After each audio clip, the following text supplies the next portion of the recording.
Palaging tingnan ang intensyon ng bawat mong aksyon.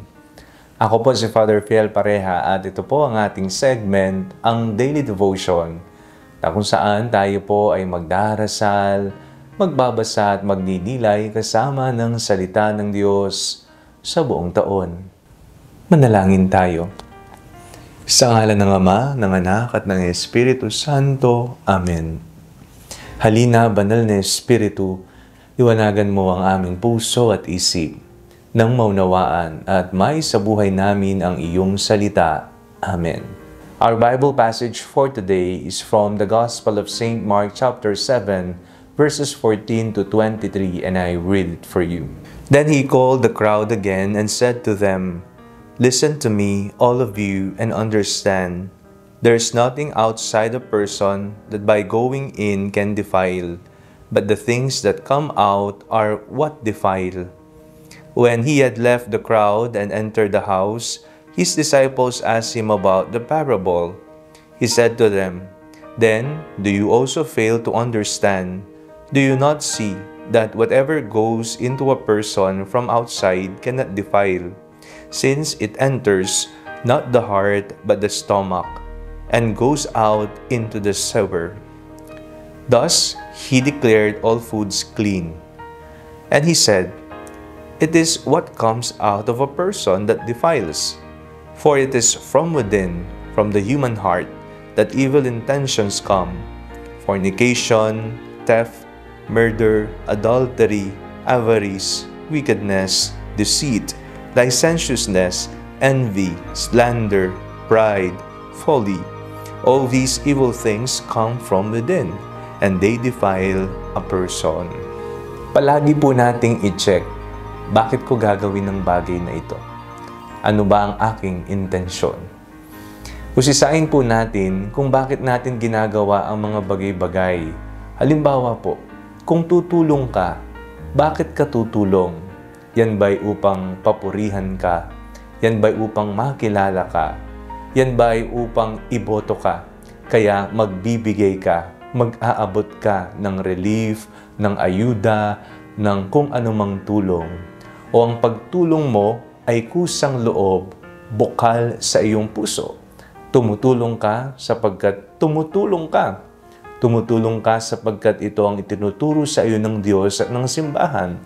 Tumutulong ka sapagkat you want to share the blessings that you have received from the Lord. Palaging i-check ang iyong intensyon. At ang ating mga intensyon ay kaakibat ng ating mga pagpili sa ating buhay. Choices. At ang mga choices na ito ay nagmumula sa loob. Isang diskusyong naganap sa ating ebanghelyo. Sinabi ng Panginoon at nilinaw sa ating lahat na hindi ang mga bagay na pumapasok, kinakain natin from the outside ang nakakarumi sa tao.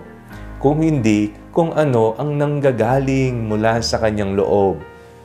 Doon, makikita ang iba't ibang uri ng kasalanan na binanggit ng ating Panginoong Hesukristo.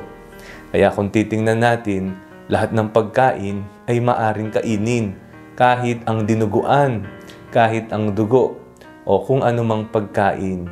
Napakahalagang tingnan palagi ang panloob. Malinis ba ang aking loob?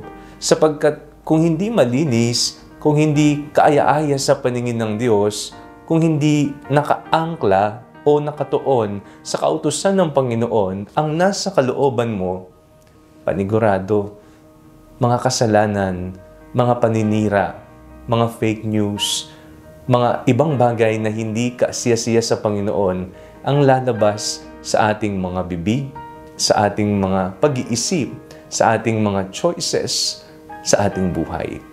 Kaya, palagi po nating tingnan ang ating kalooban. Manalangin tayo.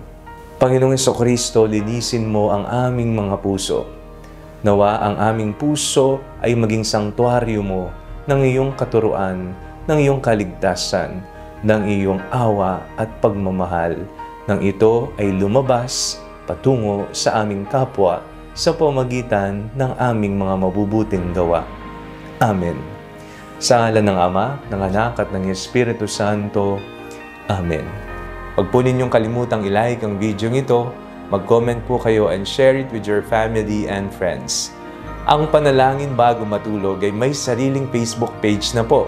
Huwag niyo pong kakalimutang mag-like at mag-follow dito, and do not forget to subscribe to our YouTube channel. I-click niyo lamang po ang link na nasa description ng video ito, o kaya naman po just search Father Fiel Pareha. Kung nais niyo naman pong maging updated sa mga kaganapan ng ating pagpapahayag, you can join our broadcast channel dito po sa ating Facebook page. God bless you po.